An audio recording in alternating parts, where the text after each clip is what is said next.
Guys, welcome to our channel and my small business. Hi అందరికి, నా పేరు మౌనిక.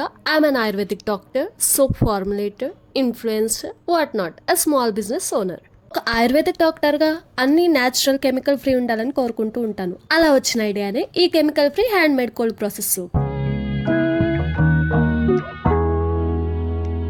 అలా నాకు మాత్రమే చేసుకుంటే సెల్ఫిష్ అయింది కదా, అందరికీ పనికొచ్చేలా చేద్దామని చెప్పి స్టార్ట్ చేసిన బిజినెస్ ఈ లెనోరా హ్యాండ్ మేడ్ సోప్స్.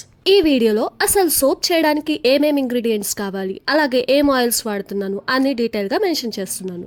సోప్ చేయడాన్ని 3 భాగాల కింద డివైడ్ చేస్తే అందులో మొదటి భాగం లై సొల్యూషన్ ప్రిపేర్ చేసుకోవడం. అందులో ముఖ్యమైనవి లై, NaOH అన్నమాట, డిఎం వాటర్ అంటే demineralised water, citric acid and కొంతమంది సోడియం లాక్టేట్ అండ్ షుగర్ కూడా వాడతారు. నేనైతే వాడతాను. ప్రాసెస్లోకి వెళ్ళిపోతాం పదండి. డీమినరలైజ్డ్ వాటర్లో కొంచెం షుగర్ పౌడర్ వేసుకోండి. అది కరిగేదాకా కలుపుకుంటూ ఉండండి. ఇలా చేయడం వల్ల మన సోప్కి బబుల్స్ ఎక్కువ వస్తాయి. ఆ తర్వాత సిట్రిక్ యాసిడ్ యాడ్ చేసుకొని కలుపుకోండి కరిగేంత వరకు. ఇది యాడ్ చేయడం వల్ల మన సోపు ఎక్కువ కాలము వస్తుంది, అలాగే ద బెస్ట్ పెర్ఫామ్ చేస్తుంది. అదేంటి కెమికల్ ఫ్రీ సోప్ అన్నారు, మరి యాసిడ్ ఏదో వేస్తున్నారు అని చెప్పి అనుకుంటున్నారేమో. ఇది జస్ట్ సిట్రిక్ యాసిడ్ అండి. ఇది కూడా న్యాచురల్ ఫామే. మీకు ఇంకా అర్థమయ్యేలా చెప్పాలంటే మన ఆరెంజ్ లో ఉండేది కూడా సిట్రిక్ యాసిడే. సో మీరేం వరి అవ్వక్కర్లేదు. ఇంకా కలిసిపోయిందా, తర్వాత ఇంకేముంది, లై యాడ్ చేసుకోవడం అంటే సోడియం హైడ్రాక్సైడ్. ఈ స్టెప్ దగ్గర మాత్రం ఖచ్చితంగా ప్రికాషన్స్ తీసుకోవాలి, జాగ్రత్తగా ఉండాలి. గ్లౌజెస్ అండ్ మాస్క్, గాగుల్స్ అన్ని వేసుకోవాలి. ఇది అంత డేంజరస్ అయితే మరి సోప్లు ఎందుకు కలుపుతున్నారు అని చెప్పి అనుకోవచ్చు. ఇది లేకపోతే అసలు సోపే లేదు, కాబట్టి ఇది కంపల్సరీ అనమాట. లై యాడ్ చేసేటప్పుడు మెల్లిమెల్లిగా స్లోగా ఇలా వీడియోలో చూపిస్తున్నట్టు యాడ్ చేసుకొని తిప్పుకుంటూ ఉండాలి. అలా ప్రతిసారి వేసుకున్న లై కరిగిపోయేంత దాకా తిప్పుకుంటూ మళ్ళీ ఇంకోసారి వేసుకుంటూ స్లోగా కలుపుకోవాలి. టెంపరేచర్ ఇంక్రీజ్ అవుద్ది, జాగ్రత్తగా కలుపుకోండి. ఈ సోప్ మేకింగ్ లో ఈ ప్రాసెస్ అంతా సపరేట్ స్పెసిఫిక్ మెజర్మెంట్స్ తో కలుపుకుంటూ ఉండాలి. ఇష్టం వచ్చినట్టు కలపకూడదు.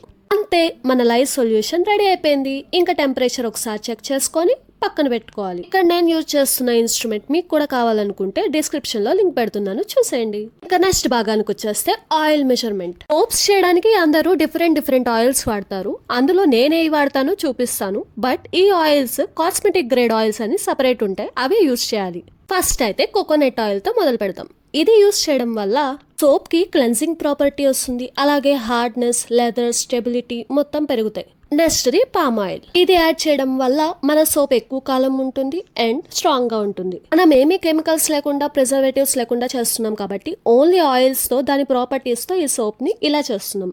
ఈ బాటిల్ చూసి ఏదో నార్మల్ ఆయిల్ పోసేస్తున్నాం అనుకుంటున్నారేమో. నా కన్వీనియన్స్ కోసం ఈ బాటిల్లోకి షిఫ్ట్ చేసుకున్నాం, బట్ ఇవి కాస్మెటిక్ గ్రేడ్ ఆయిల్ మాత్రమే. ఇంకా సెసమే ఆయిల్. ఆయుర్వేదిక్ ప్రకారం ఈ ఆయిల్ వల్ల చాలా ఉపయోగాలు ఉన్నాయి. స్కిన్ సాఫ్ట్నెస్ కి, కండిషనింగ్ కి, ఇంకా చాలా. ఆ తర్వాత సన్ఫ్లవర్ ఆయిల్. దీంట్లో ఉన్న విటమిన్ ఈ వల్ల మన స్కిన్ కి మాయిశ్చరైజింగ్ లాగా పనికొస్తుంది. అలాగే సబ్బులో నుంచి వచ్చే నురగ క్రీమీగా చూపిస్తుంది. ఇంకా లాస్ట్ ఐటమ్ ఆముదం. అదే అండి, ఇప్పుడు అందరు చెప్తున్నారుగా పాష్ గా, క్యాస్టర్ ఆయిల్. అదే ఇది. దీని గురించి లాభాలంటే మన అమ్మమ్మల్ని, నానమ్మల్ని అడిగినా కూడా చెప్తారు. అంత ప్రత్యేకత ఇదంటే. ఇలా యాడ్ చేసుకున్న ఆయిల్స్ అన్ని డబల్ బాయిలింగ్ మెథడ్ లో హీట్ చేయాలి. అంటే కింద బౌల్లో వాటర్ పోసి దానిపైన ఈ ఆయిల్స్ పెట్టాలన్నమాట. ఇంకా నెక్స్ట్ స్టేజ్ ఫ్లేవరింగ్, కలరింగ్. మన సోప్స్ మార్కెట్ లోకి వెళ్ళాలంటే అడ్వాంటేజే కాదు, చూడ్డానికి కూడా బాగుండాలి అండ్ వాసన కూడా బాగుండాలి. అందుకే ఇది ఫ్లేవర్ గా నేను మెంతాల్ చేస్తున్నాను. అందుకే ఈ మెంతాల్ క్రిస్టల్స్ యాడ్ చేసుకున్నాను ఫ్రాగ్రెన్స్ ఆయిల్లో. ఆ తర్వాత కలర్ పిగ్మెంట్స్ యాడ్ చేసుకోవాలి. సపరేట్ గా మీకు ఏ కలర్స్ కావాలంటే ఆ కలర్. నేను కలర్ కాకుండా ఇక్కడ క్లే వాడుతున్నాను. ఈ క్లే స్కిన్ బ్రైట్నింగ్ కి పనికొస్తుంది. ఆ తర్వాత వైట్ కలర్ కోసం టైటానియం డైఆక్సైడ్ యూస్ చేస్తున్నాను. అది వాటర్ లో గానీ, ఆయిల్ లో గానీ కలుపుకోవచ్చు. ఆ తర్వాత లై సొల్యూషన్ లో చల్లారిపోయాక సోడియం లాక్టేట్ యాడ్ చేసుకోవాలి. దీని వల్ల మన సోప్ అనేది హార్డ్ అవుతుంది, అలాగే సోప్ డీమౌల్డింగ్ అప్పుడు చాలా ఈజీగా అవుతుంది. ఇది లై సొల్యూషన్ హీట్ తగ్గిన తర్వాతనే యాడ్ చేసుకోవాలి. అప్పుడే సోప్ అనేది గట్టిగా అవుతుంది, లేదంటే క్రీమీగా అయిపోతుంది. ఇంకా రూమ్ టెంపరేచర్ కి తగ్గట్టు లై సొల్యూషన్ టెంపరేచర్, అలాగే ఆయిల్ టెంపరేచర్ రీచ్ అయ్యాక రెండు బ్లెండ్ చేసుకోవాలి బ్లెండర్ తో. ఫస్ట్ సపరేట్ గా ఆయిల్ పోసేసుకున్నాక అందులో లై సొల్యూషన్ యాడ్ చేసుకోవాలి. అయితే దానికి ఇలా ఫిల్టర్ లో క్లాత్ పెట్టేసి ఫిల్టర్ చేసుకుంటూ చేసుకోవాలి, లేదంటే అందులో ఉన్న ఈ చిన్న చిన్న నలకలు యాడ్ అవ్వడం వల్ల మనకి స్కిన్ ఇరిటేషన్ కూడా రావచ్చు. అందుకని జాగ్రత్తగా ఉండండి ఈ స్టెప్ లో. నేను ఇప్పుడు మెంతాల్ ఫ్లేవర్ సోప్ చేస్తున్నా కాబట్టి menthol and fragrance, essential oil అంతా కలిపేసింది యాడ్ చేసేసుకుంటున్నా. ఇంకా సోప్ మేకింగ్ మొత్తంలో the most favourite and playful step ఇదే, బ్లెండింగ్. అండ్ రిస్కీ స్టెప్ కూడా ఇదే. బ్లెండింగ్ సరిగ్గా చేయకపోతే ఫాల్స్ ట్రేస్ వస్తుంది. అలా అని ఎక్కువ చేసేస్తే ట్రేస్ థిక్ అయిపోతుంది, చేయడానికి రాదు తర్వాత సోప్.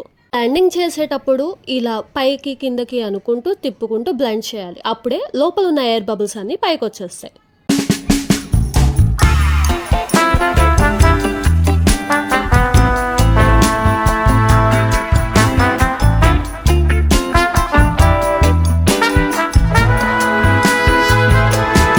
ఇంకా బ్లెండింగ్ బాగా అయింది, ట్రేస్ వచ్చేసింది. ఇలా చెక్ చేసుకోండి ట్రేస్ వచ్చిందా లేదా, ఫాల్సా అది.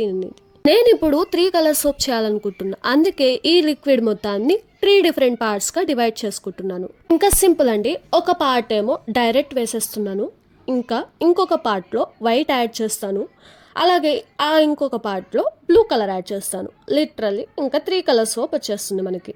అలా చేసేసుకున్నాక రబ్బింగ్ ఆల్కహాల్తో స్ప్రే చేసుకోండి. ఏదన్నా బబుల్స్ ఉంటే అవి కూడా పోతాయి.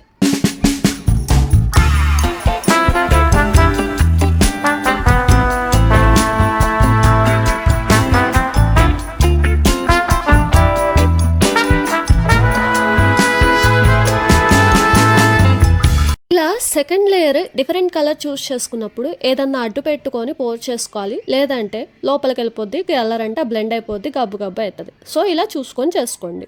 మీకు ఎక్స్పెరిమెంట్గా డైరెక్ట్గా యాడ్ చేస్తే ఏమైద్దో కూడా చూపిస్తున్నా, చూసారా?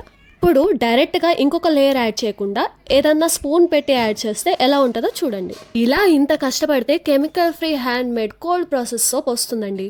మరి మీరే చెప్పండి, హ్యాండ్ మేడ్ సోప్కి అంత ప్రైజెస్ వర్తేనా? ఇది మొత్తం సెట్ చేసుకున్న తర్వాత 24 అవర్స్ టు 48 అవర్స్కి డిమౌల్డ్ చేసుకోవాలండి. ఆ తర్వాత కటింగ్, ఆ తర్వాత 30 డేస్కి క్యూరింగ్ టైం ఉంటుంది. ఆ తర్వాత యూజ్ చేయాలి. డిమౌల్డింగ్ అయిన తర్వాత కటింగ్ అయిన తర్వాత ఎలా ఉందో పార్ట్ 2 వీడియోలో చూసేయండి. మీరు ఎవరైనా ఈ సోప్ ఆర్డర్ చేసుకోవాలనుకుంటే కామెంట్ సెక్షన్లో కామెంట్ చేయండి, లేదా డిస్క్రిప్షన్లో మెన్షన్ చేస్తున్న ఇన్స్టాగ్రామ్ ఐడికి కాంటాక్ట్ అవ్వండి. అంటే మరిన్ని వీడియోస్ కోసం please do subscribe to our channel. Bell ముఖ్యం మిగులు.